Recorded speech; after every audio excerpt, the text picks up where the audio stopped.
Welcome back. It's another video today, and today I did a drawing of one of my characters, and it was originally just going to be kind of one of just him, but then I thought, why not make a background? Why not make it a little bit more spadazzly and something like that? So I thought I'll make a video of like my process of how I go about making backgrounds, because for me, I used to kind of do it not that well, and I used to just, whatever came to head, I just like splattered it on the page, but the composition usually never really went too well. So this time what I've done is I've actually went into my sketchbook and done a couple colour studies and different thumbnail sketches to try and grasp some different ideas in my head. So with that in mind, it was so much more simpler to actually get the drawing down on the page, and how I actually coloured it in was a lot quicker than I thought it would be. Well, I'm not gonna lie, it still took pretty long to colour because I was trying to get enough detail to make it look realistic, I'd say. And I'd say the hardest thing of this drawing was trying to make the rocks look realistic. And sorry about the skip there, I've had a lot of lighting problems as well. So yes, what was I talking about? Back to the rocks.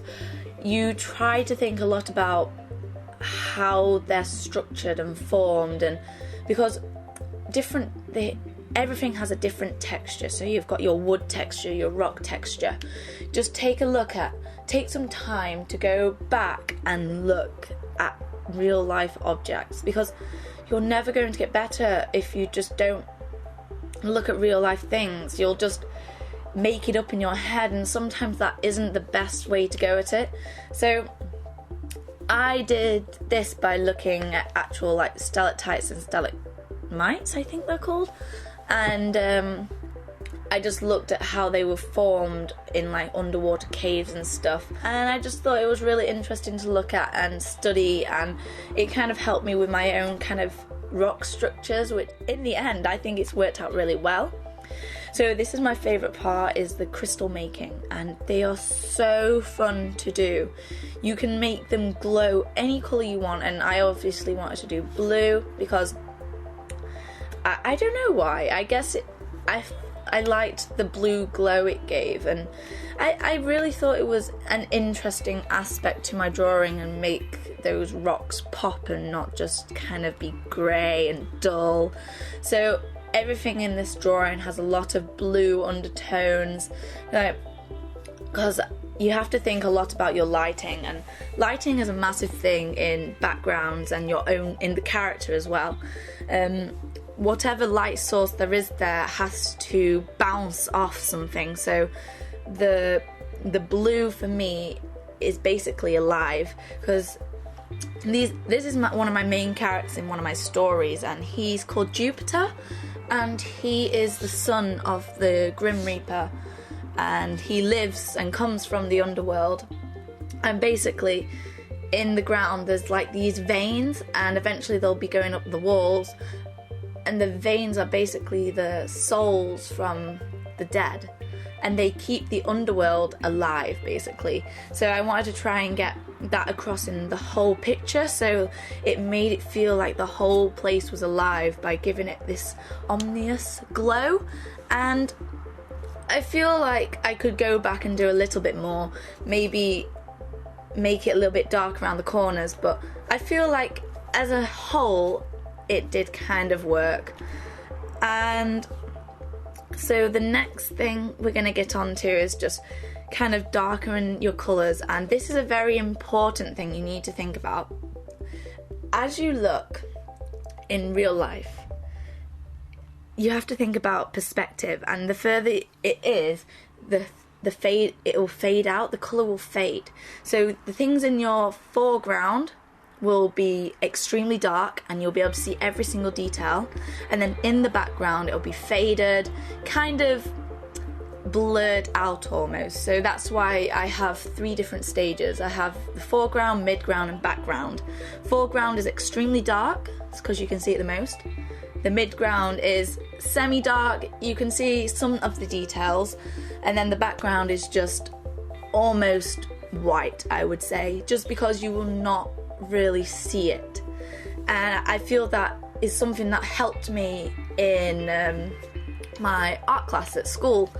So, oh, sorry, I lost passage of time, and we've already gone past the making of Jupiter's cloak.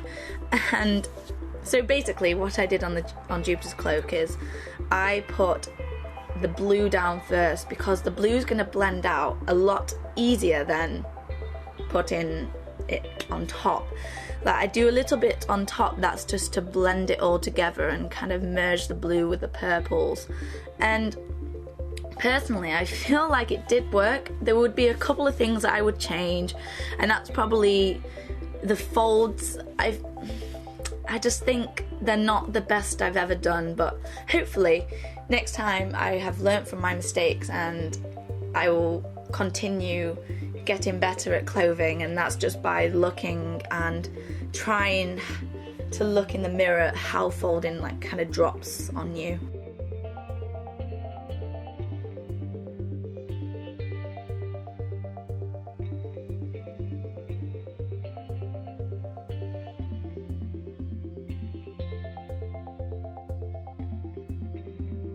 So we're actually coming to the end of the video now, and I'm just adding a few final details with pencils and a little bit of gel penning just to bring this piece to life. And as there are the veins of the living dead, or the dead, however you want to call it. And all I did with the pencils is around the crystals I add some little white glows, and I just thought it made the crystals pop a little bit and made it look like they were in the front and that Jupiter was behind them because the light is bouncing off of his cloak. So I'm gonna wrap this up now. I really hope you enjoyed this video, and maybe you'll stay next Thursday for my next tutorial, which will probably be how to draw hair, like my style. So anyway guys, this is bye from me. Bye.